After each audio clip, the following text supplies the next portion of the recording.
Hey folks, this is Kelani. It's been a bit of a bizarre week, hasn't it? It seems like we can't really go a week or two without something sparking off another controversy, and it definitely doesn't help when Blizzard are poking the beehive just a little bit. We have a few things to talk about, including the confirmation of a BlizzCon 2019, with some interesting ticket options, another huge ban wave which targeted a bit of an odd demographic, there are some changes in-game, and we will also touch on how the public test round is progressing. So let's jump right in. Let's address the ban wave first, because I think it's kind of hilarious how this all panned out. If you've been under a rock for the last week or so, you might have missed this little incident. A number of players, a huge number of players actually, were caught in a ban wave for something they were apparently innocent of. I don't think I've seen that many "I was banned for something I didn't do, please help" Reddit posts in such a short time frame.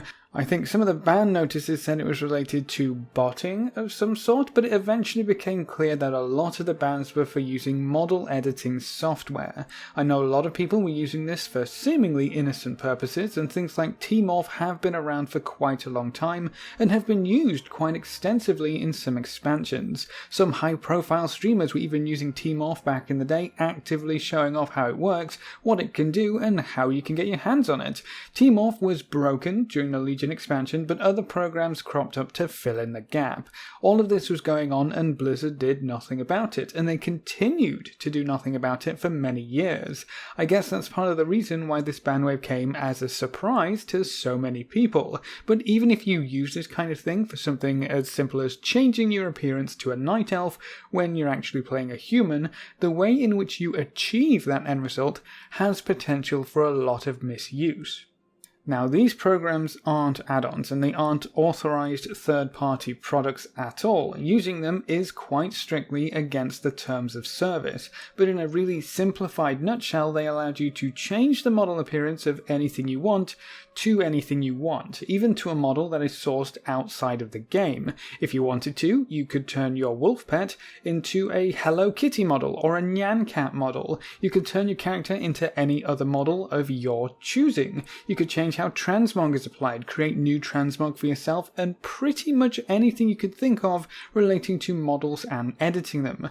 All of this was only for your eyes. These were client-side changes, so you were changing things for yourself. No one else could see what you were doing or what models you were using. That's kind of where the whole innocent thing comes from. If no one else can see it, even if it's something absolutely absurd, how can it hurt anyone? It's perfectly innocent, except the model editing wasn't specific and only exclusive to characters. The most common example I've seen thrown around that started causing issues was actually related to gathering. Imagine for a moment if you could edit the models of all gathering nodes to be 100 feet high and bright orange. You could see every single one from anywhere in your current zone, and it'd be really easy to farm, and that's what people were starting to do. Players were figuring out more lucrative ways to use these injector programs to exploit the game by changing models. That obviously starts to cross further into cheating territory, and I guess after all these years, Blizzard has decided enough is enough, so down came the ban hammer. Most reported bans were for a whopping 6 months. That's pretty hefty in the grand scheme of things, especially for the chaps who just wanted to make their characters' boobs look a bit bigger. If you agree that 6 months is a bit much for this kind of thing, you wouldn't be the only one. Blizzard also seems to agree because the bans were lifted quite quickly. It seems like the vast majority, if not all of the players caught in this ban wave were actually unbanned, and their punishments were changed to a warning instead. So they're giving you a little bit of time to say goodbye to your handprint on buttocks transmog and all of the wacky edits you've been making to your characters over the years. I'm going to go ahead and guess they won't be quite as forgiving the next time a ban wave like this happens, so be sure to get rid of any programs you've been using.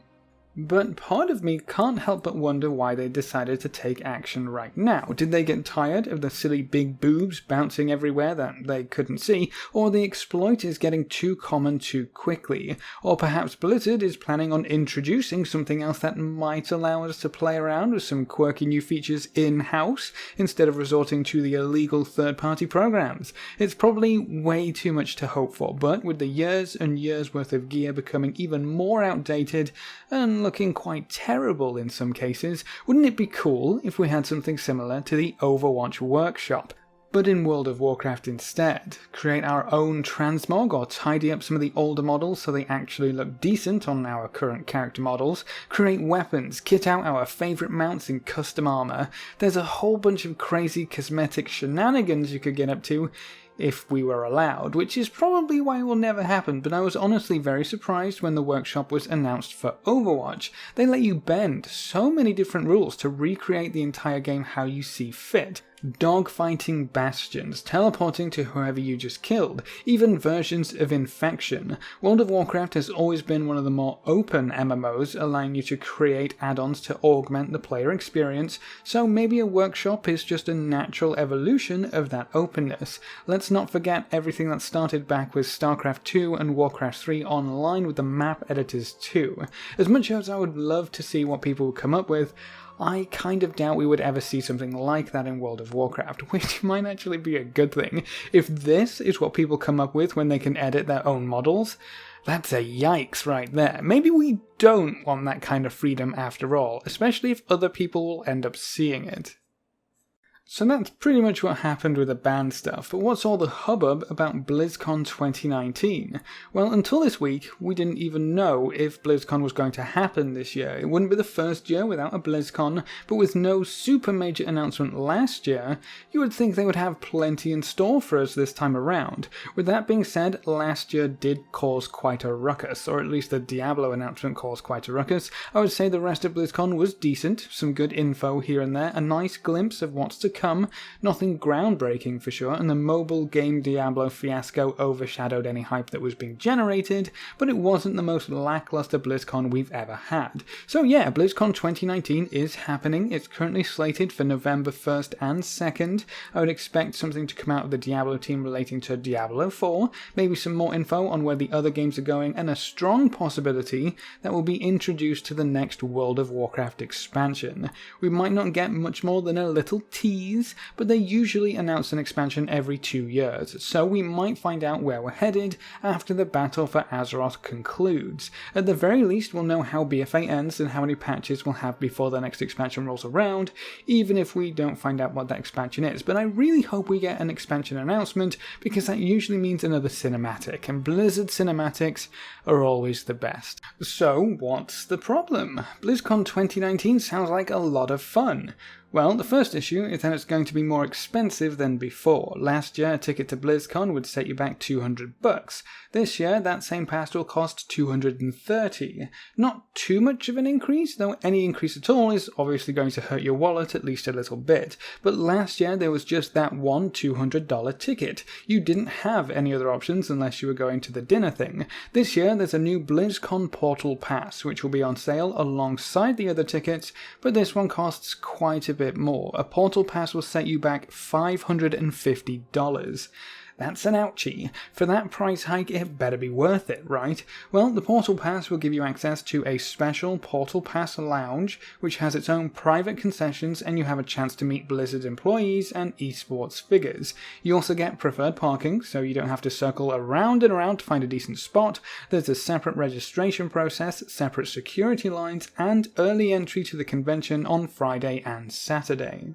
So all in all, you do get quite the variety of perks if you decide to more than double your BlizzCon ticket price. If you want a less stressful weekend where you don't have to worry too much about queues to get into the convention and parking and everything else, it might very well be worth the extra $300 or so. If you don't think it's worth it, just go with the standard ticket. The main concern I've seen about the price increase isn't necessarily whether that specific ticket is worth the price, but more about how it will affect the value of the standard ticket. If the VIP lounge is the best place to chat to Blizzard employees, certainly you won't be able to do that as easily on the standard ticket. It also seems like the Portal Pass holders will have access to everything earlier, so they'll be able to snag the best spots for whatever they want to see. Again, it definitely seems worth it if you really want to stream streamline the entire process of getting in and getting to where you want to be, but that also means that the standard ticket holders are automatically a bit slower. Personally, I don't think I would be too bothered by the whole thing. I probably wouldn't fork over the extra few hundred for the convenience, but then again, I also live in California. It's not a world-round trip for me, and I also haven't actually been to BlizzCon yet, so I don't have any first-hand experience with how this could affect your day. But apparently, these kinds of fast-track tickets are pretty common at most major conventions, so it's not all too surprising that BlizzCon has followed suit.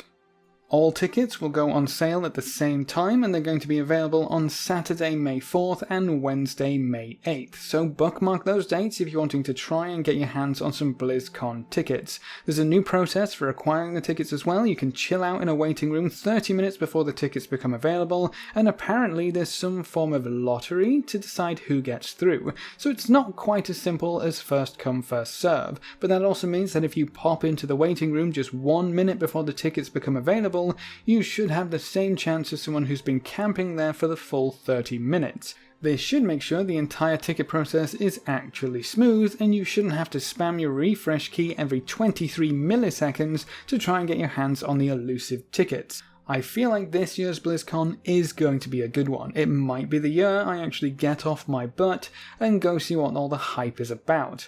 Another interesting change this year, which I find absolutely hilarious, is that you won't be able to use a physical ticket. There's also further restrictions on how you can edit or pass your ticket around, but the main point this all boils down to is the main method of entrance will require a mobile phone. Anything else and you'll have to go through the help desk channels from what I read and understand, so you will literally need a phone to get into BlizzCon hassle-free. That couldn't have worked out any better after the little "don't you guys have phones" meme from last year. It's just too perfect.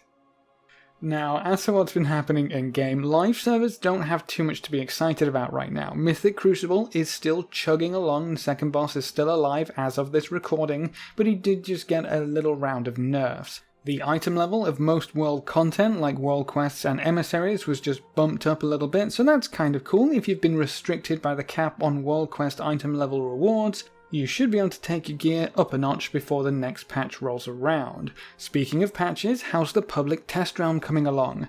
Well, the first week they opened up Mechagon, and that was pretty awesome. Seeing how the new zone works even in an incomplete state was really exciting. The essences are also pretty cool, even if they are a bit more general than I would like. They're still a major power-up for every character, and they give you another button to push, so it's better than nothing. But we haven't really moved past that yet. The second week gave us some pet battle world quests, and more pets in the world.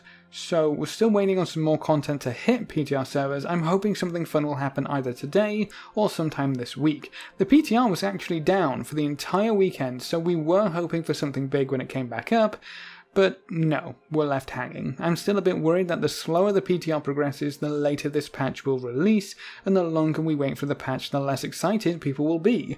This patch could really bring back a lot of excitement for the game, but it has a time limit. I just hope they don't miss it. So keep an eye on the PTR, get some extra item levels on your mains or alts if you can be bothered with world quests. Watch out for those BlizzCon ticket dates if you're headed to the convention, and get rid of your big booty programs if you were caught in the ban wave. What do you think about this crazy model editing drama episode? What about the price increases on the BlizzCon tickets? Leave all your thoughts in the comments section below. A big thank you to all of our supporters over on Patreon. You can see their names floating by on screen. If you want to join these lovely guys and gals, you can find a link in the description below.